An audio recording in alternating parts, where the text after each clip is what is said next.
So hello guys, welcome back to trading flux, जहां पर मैं देता रहता हूं आप सभी को स्टॉक मार्केट एंड ट्रेडिंग से रिलेटेड कंटेंट। गाइस, आज की इस वीडियो में हम एक बेहतरीन इंडिकेटर के ऊपर बात करने वाले हैं जिसका नाम है आरएसआई। आपने पहले भी आरएसआई के बारे में काफी सारी चीजें सुनी होंगी।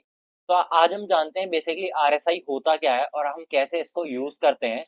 क्या इसका यूज होता है, काफी सारी चीजों को आज हम एक्सप्लोर करेंगे। तो चलिए वीडियो को स्टार्ट करते हैं। स्टार्ट करने से पहले चैनल को सब्सक्राइब कर दीजिएगा, वीडियो को लाइक कर दीजिएगा। एंड अगर आपका कोई भी डीमैट अकाउंट नहीं है तो डिस्क्रिप्शन में लिंक दी हुई है, वहां से जाकर आप अपना डीमैट अकाउंट ओपन कर सकते हैं। तो चलिए लेकर चलता हूँ मैं आपको अपनी स्क्रीन पर। तो गाइस यहाँ देखिए, जैसे मैं आपको चार्ट पर लेकर आया, तो ये देखिए मैंने इन इंडिकेटर्स को क्लोज कर देता हूँ मैं। ये देखिए मैंने टीसीएस टाटा कंसल्टेंसी सर्विसेज का चार्ट ओपन कर रखा है 15 मिनट टाइम फ्रेम पे, एंड मैं यहाँ धन का ब्रोकर यूज कर रहा हूँ। और यहाँ पर देखिए, ये मैंने आरएसआई का इंडिकेटर लगा देता है। अगर मैं इसको क्रॉस कर दूं, जो लोग बिगनर हैं जिन्हें इंडिकेटर के बारे में नॉलेज नहीं है, तो आप जैसे ये इंडिकेटर के सेक्शन पर जाएंगे, यहाँ पर आप टाइप करेंगे आरएसआई, तो रिलेटिव स्ट्रेंथ इंडेक्स ये आ जाएगा। अब आपको इसमें करना क्या है, अप्लाई करने के बाद जैसे ही आप इसकी सेटिंग पर जाएंगे एंड स्टाइल में जाएंगे, तो यहाँ पर देखिए एक अपर लिमिट 70 दे रखी है और लोअर लोअर लिमिट 30 दे रखी है। अब मैं यहाँ पे अपर लिमिट 60 कर दूंगा और लोअर लिमिट 40 कर दूंगा, क्योंकि जो 70 और 30 वाला कॉन्सेप्ट है वो थोड़ा सा एक ट्रेडिशनल कॉन्सेप्ट है, वो पुराना हो चुका है एंड मार्केट के अब काफी सारे डायनेमिक्स चेंज हो चुके हैं। तो मार्केट अब उस वे में इतना ज्यादा खास काम नहीं करता है। अब हम समझते हैं बेसिकली कि ये आरएसआई होता क्या है। मैंने आपको दिखाया कैसा दिखता है। अब आरएसआई होता क्या है, बेसिकली आरएसआई होता है रिलेटिव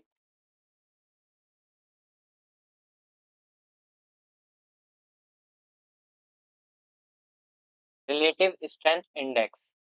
आरएसआई की फुल फॉर्म होती है रिलेटिव स्ट्रेंथ इंडेक्स। अब देखिए, ये किसी इंडेक्स या फिर किसी स्टॉक की स्ट्रेंथ को बताता है। जैसा आप यहाँ देख सकते हैं, ये लिखा हुआ है रिलेटिव स्ट्रेंथ इंडेक्स, प्राइस के अकॉर्डिंग उसके मोमेंट में कितनी स्ट्रेंथ है, वो इस चीज को बताता है। प्राइस के रिलेटिव में उसके मोमेंट में कितनी ज्यादा स्ट्रेंथ है, उस चीज को आरएसआई इंडिकेट करता है। अब हम यहाँ पर देखें, तो आरएसआई में बेसिकली दो तीन जोन होते हैं। जैसे अगर मैं यहाँ पर मार्क करूँ, तो ये एक लाइन मैंने मार्क कर दी, एक लाइन मैंने ये कर दी, और एक लाइन ये मार्क कर दी, और एक लाइन ये मार्क कर दी। अब देखिए, यहाँ पर मैं अगर इन लाइंस को नंबर की वैल्यू दे दूं, जैसे कि इसे मैं देता हूँ 100, इसको मैं देता हूँ 70, को मैं देता हूँ 30, एंड दैट इज 0। ठीक है, तो ये मैंने चार वैल्यूज दे दी हैं। अब देखिए, ये बेसिक मतलब आरएसआई का ये पूरा स्ट्रक्चर है। अब यहाँ पर देखिए कि आरएसआई कैसे यूज करते हैं और क्या क्या चीजें होती हैं इसमें, वो समझते हैं। जब मार्केट आपको दिखेगा कि 30 से 70 के जोन में मूव कर रही है, तो इसको एक बेसिकली साइडवेज मोमेंटम मान लिया जाता है, साइडवेज जोन मान लिया जाता है ये 70 से 30 वाले जोन को। यहाँ पर आपको ट्रेड नहीं करना होता है, यहाँ पर ट्रेड नहीं करना आपको इस वाले जोन में, 70 और 30 वाले जोन में। ठीक है। अब जैसे मार्केट यहाँ से 30 वाले जोन से ऊपर जाती है और 70 वाले जोन को क्रॉस कर देती है और यहाँ कंसोलिडेट करने लगती है, तो इस जोन को बोला जाता है ओवरबॉट। मैं यहाँ पर लिख देता हूँ,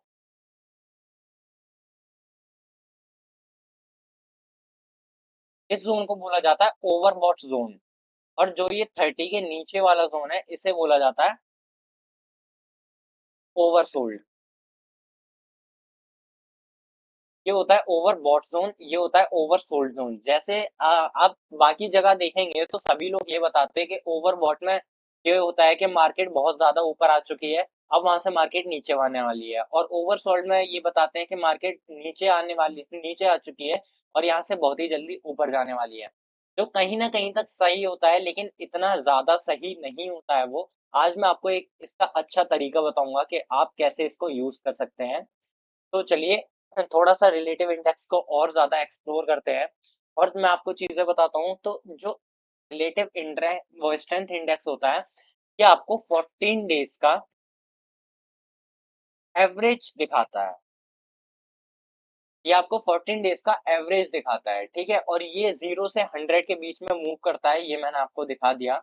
अगर ये 0 के पास और 30 के नीचे आ जाए तो वो ओवरसोल्ड होता है, ये भी मैंने आपको बता दिया। और 100 के पास वो 70 से ऊपर आ जाए तो वो ओवरबॉट ज़ोन होता है। अब यहाँ पर हम थोड़ा-सा डाइवर्जेंस को समझ लेते हैं कि डाइवर्जेंस क्या होती है?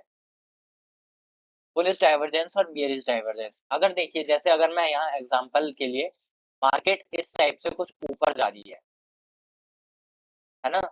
और रिलेटिव स्ट्रेंथ जो है, आरएसआई यहाँ से ऐसे नीचे आ रहा है, तो इसे काफ़ी लोग बुलिश डाइवर्जेंस बोल देते हैं, लेकिन यहाँ पर ये बुलिश डाइवर्जेंस नहीं होता, ये होता है बियरिश डाइवर्जेंस।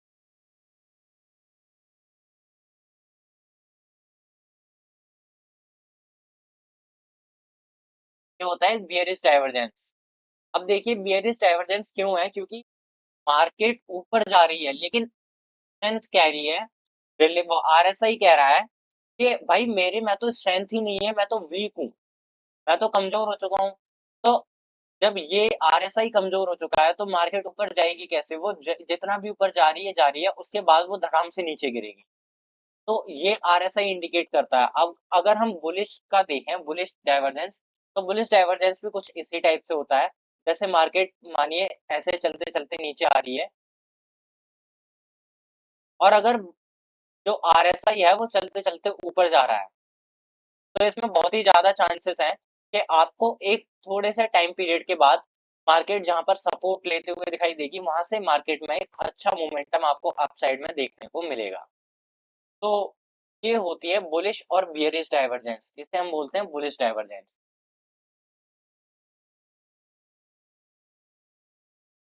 ठीक है, अब यहाँ पर हम चार्ट पर आ जाते हैं, चार्ट पर चीज़ों को समझते हैं थोड़ा-सा।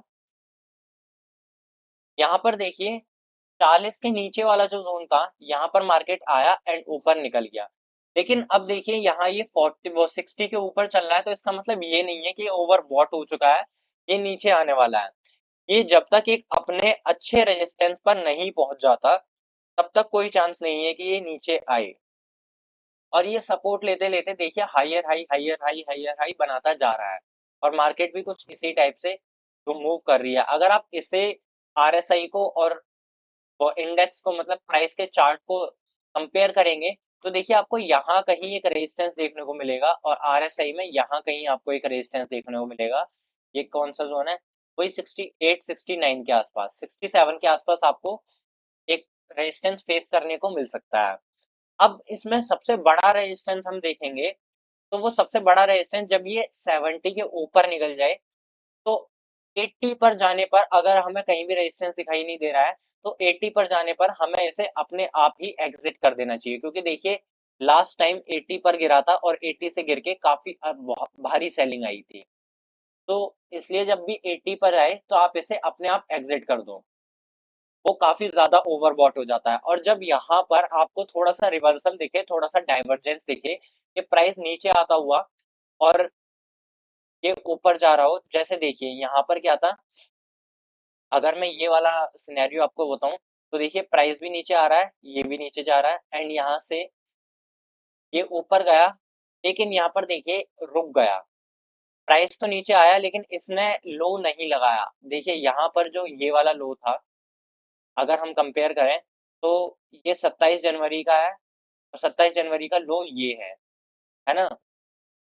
लेकिन मार्केट जब 28 जनवरी को ऊपर हुआ, तो देखिए इस पर नया लो नहीं लगा और चार्ट पर नया लो लग चुका है। तो इसका मतलब है कि मार्केट में एक बुलिश मोमेंटम देखने को मिल सकता है, और उसके बाद देखिए मार्केट यहाँ तक का मोमेंटम दिखा के चला गया।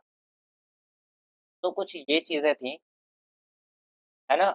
और हम थोड़ा-सा इसको देख लेते हैं, इसके ऊपर अगर जाता है, बेसिकली ये देखिए ये इसकी मिडल लाइन है, 50 की जो है ये इसकी मिडल लाइन है।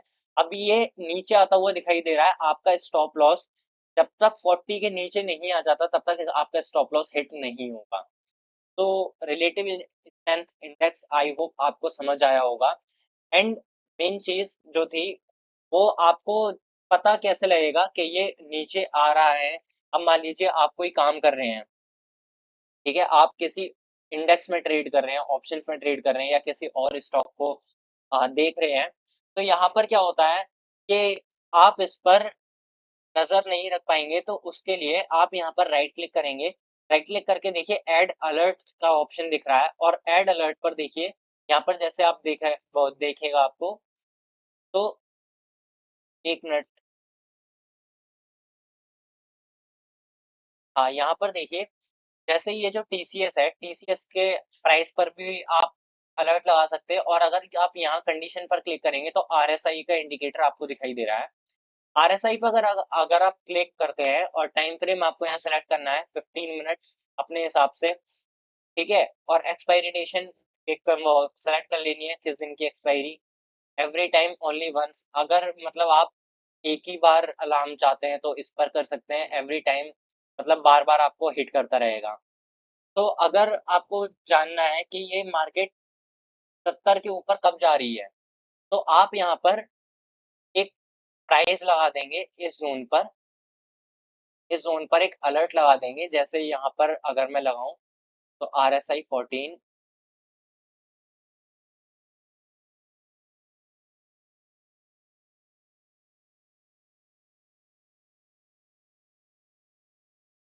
RSI, हाँ यहाँ पर देखिए ये 14 का दे रखा है यहाँ पर।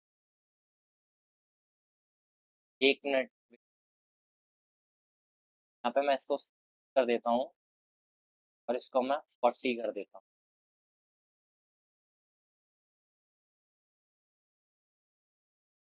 तो यहाँ पर बेसिकली आप देखिए RSI पर क्लिक करेंगे और क्रॉसिंग अप पर क्लिक करेंगे। ये देखिए यहाँ पर आपको सारी चीजें दे रखी हैं, crossing, crossing up, crossing down, greater than, less than.